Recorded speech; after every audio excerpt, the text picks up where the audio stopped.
ಎಲ್ರಿಗೂ ನಮಸ್ಕಾರ. ಇಂದ್ರಧನು ಅಸ್ಟ್ರೋ ಕೇರ್ಗೆ ಸ್ವಾಗತ. ಚಂದ್ರ ಮತ್ತು ರಾಹು ಈ ಎರಡೂ ಗ್ರಹಗಳು ಒಂದೇ ಮನೆಯಲ್ಲಿ ಕುಳಿತಾಗ ಯಾವ ರೀತಿ ಪರಿಣಾಮವನ್ನು ಕೊಡುತ್ತೆ?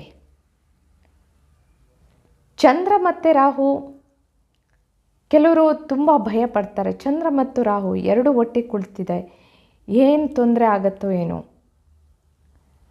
ಚಂದ್ರ ಮತ್ತು ರಾಹು ಒಟ್ಟಿಗೆ ಕುಳಿತಾಗ ಚಂದ್ರನ ಮೇಲೆ ರಾಹುವಿನ ಪ್ರಭಾವ.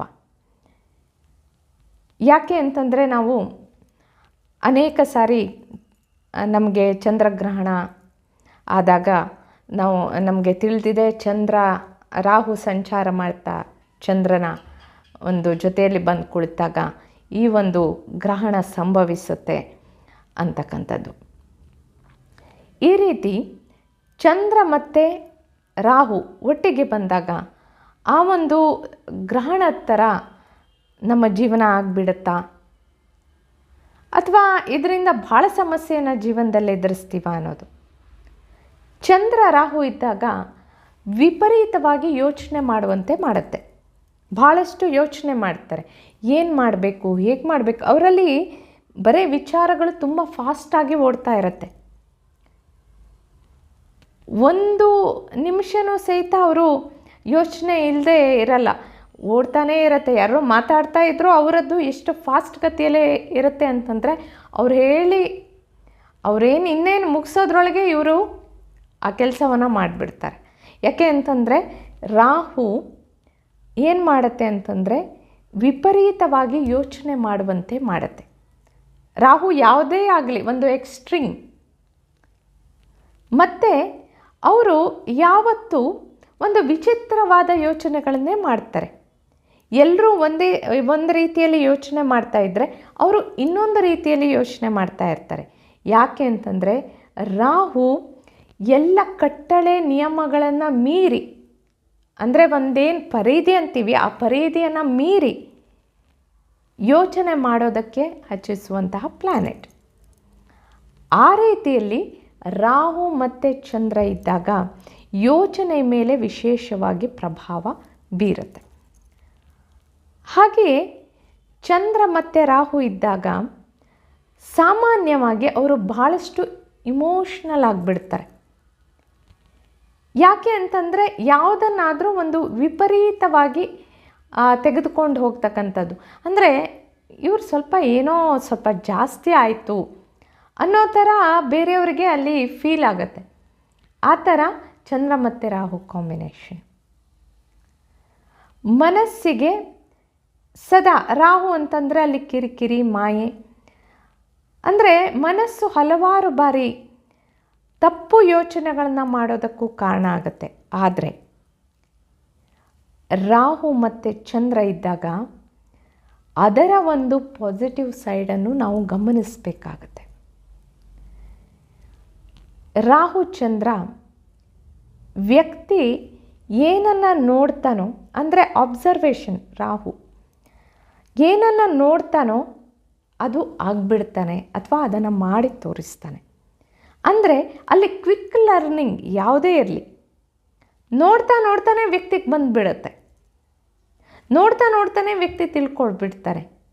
ಅಥವಾ ಅವನು ಅದನ್ನು ನೋಡ್ತಾ ಇದ್ದಾನೆ, ಅದರ ಬಗ್ಗೆ ಗಮನ ಹರಿಸ್ತಾ ಇದ್ದಾನೆ ಅಂತಂದರೆ ತಾನು ಆ ರೀತಿ ಆಗಿಬಿಡ್ತಾನೆ.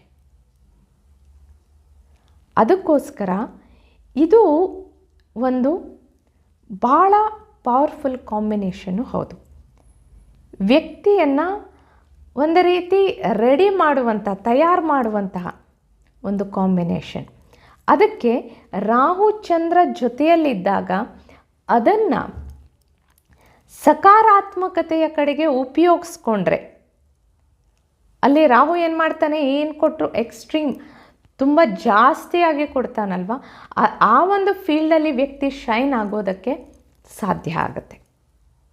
ಅದಕ್ಕೋಸ್ಕರ ರಾಹು ಚಂದ್ರ ಅಂತಂದರೆ ಅಲ್ಲಿ ಗಾಬರಿ ಬೀಳಬೇಕಾಗಿಲ್ಲ.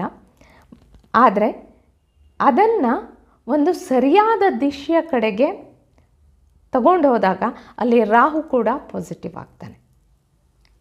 ಯಾವುದನ್ನಾದರೂ ಕಲಿಯೋದಕ್ಕೆ ಅಥವಾ ಒಂದು ಅಬ್ಸರ್ವ್ ಮಾಡಿ ಅದನ್ನು ತಿಳ್ಕೊಳ್ಳೋದಕ್ಕೆ, ಅರ್ಥ ಮಾಡ್ಕೊಳ್ಳೋದಕ್ಕೆ ಮತ್ತು ಅದರಲ್ಲಿ ಮುಂದುವರಿಯೋದಕ್ಕೆ ವ್ಯಕ್ತಿ ತೊಡ್ಕೊಳ್ಬೇಕು. ಮತ್ತು ತನ್ನ ಒಂದು ಯೋಚನೆಗೆ ಒಂದು ದಿಶೆಯನ್ನು ಕೊಟ್ಕೊಳ್ತಾ ಹೋಗಬೇಕು. ಅಂದರೆ ಆ ವಿಷಯದಲ್ಲೇ ಆಳವಾಗಿ ವ್ಯಕ್ತಿ ಯೋಚನೆ ಮಾಡೋದು. ಅದಕ್ಕೋಸ್ಕರ ಆ ತೆಗೆದುಕೊಂಡಿರುವಂತಹ ವಿಷಯ ವ್ಯಕ್ತಿಯ ಒಂದು ಅಭಿವೃದ್ಧಿಗೋಸ್ಕರ ಇದ್ದರೆ, ಅಲ್ಲಿ ಆಳವಾಗಿ ಚಿಂತನೆ ಮಾಡ್ತಾ ಇದ್ದರೆ ರಾಹು ಅದರಲ್ಲಿ ಪ್ರೋಗ್ರೆಸ್ಸನ್ನು ಅಥವಾ ಅವನಿಗೆ ಅಭಿವೃದ್ಧಿಯನ್ನು ಕೊಡ್ತಾನೆ. ಮೇಲಕ್ಕೆ ಹೋಗೋದಕ್ಕೆ ಅಂದರೆ ವ್ಯಕ್ತಿ ಮುಂದುವರಿಯೋದಕ್ಕೆ ಸಾಧ್ಯ ಆಗುತ್ತೆ. ಅದಕ್ಕೆ ಚಂದ್ರ ರಾಹುವಿನ ಬಗ್ಗೆ ಅದನ್ನು ಪಾಸಿಟಿವ್ ಸೈಡ್ ನೋಡಿ ಆ ಪಾಸಿಟಿವ್ ಕಡೆಗೆ ವ್ಯಕ್ತಿ ಹೋಗೋದು ತುಂಬ ಒಳ್ಳೆಯದು. ಇನ್ನು ಚಂದ್ರನಿಗೆ ಸಂಬಂಧಪಟ್ಟಂತಹ ರೆಮಿಡಿ, ರಾಹುವಿಗೆ ಸಂಬಂಧಪಟ್ಟಂತಹ ರೆಮಿಡಿಗಳ ಬಗ್ಗೆ ಅನೇಕ ಒಂದು ವಿಡಿಯೋಗಳಲ್ಲಿ ತಿಳಿಸಲಾಗಿದೆ. ಅದು ಇಂದ್ರಧನು ಅಸ್ಟ್ರೋ ಕೇರ್ ಪ್ಲೇ ಲಿಸ್ಟಲ್ಲಿ ತಮಗೆ ಸಿಗುತ್ತೆ. ತಾವು ಅದನ್ನು ಅಲ್ಲಿ ವೀಕ್ಷಿಸ್ಬೋದು. ಇನ್ನು ಚಂದ್ರ ರಾಹು ಅಂತಂದರೆ ಕೆಲವೊಂದು ಸಾರಿ ಅವರಿಗೆ ದೃಷ್ಟಿ ದೋಷಗಳ ಆಗುವಂಥ ಸಾಧ್ಯತೆ ಇರುತ್ತೆ, ಕೃತ್ರಿಮದ ಪ್ರಭಾವಗಳು ಆಗುವಂಥ ಸಾಧ್ಯತೆಗಳಿರುತ್ತೆ. ಅದಕ್ಕೆ ಅದನ್ನೆಲ್ಲ ಒಂದು ಸರಿಯಾದ ರೀತಿಯಲ್ಲಿ ಕುಂಡಲಿಯನ್ನು ಪರಿಶೀಲನೆ ಮಾಡಿಸ್ಕೊಂಡು ನಿಜವಾಗಿ ಅಲ್ಲಿ ಪಾಸಿಟಿವ್ ಸೈಡ್ಗೆ ಯಾವ ಥರ ತಗೊಂಡು ಹೋಗೋದು ಅನ್ನೋದ್ರ ಬಗ್ಗೆ ನೋಡಿದಾಗ ಇನ್ನೂ ಹೆಚ್ಚಿನ ಅಂದರೆ ರಾಹು ಮತ್ತು ಚಂದ್ರನ ನೆಗೆಟಿವ್ಗಿಂತ ಪಾಸಿಟಿವ್ ಸೈಡನ್ನು ನಾವು ಚೆನ್ನಾಗಿ ಉಪಯೋಗಿಸ್ಕೊಳ್ಳೋದಕ್ಕೆ ಸಾಧ್ಯ ಆಗುತ್ತೆ. ಇದಾಗಿತ್ತು ಇವತ್ತಿನ ಸಂಚಿಕೆಯಲ್ಲಿ ಚಂದ್ರ ಮತ್ತು ರಾಹುವಿನ ಬಗ್ಗೆ. ಮುಂದಿನ ಸಂಚಿಕೆಯಲ್ಲಿ ನಾವು ಬೇರೆ ವಿಷಯಗಳೊಂದಿಗೆ ಹಾಜರಾಗೋಣ. ಅಲ್ಲಿಯವರೆಗೆ ಶುಭಮಸ್ತು. ಧನ್ಯವಾದಗಳು.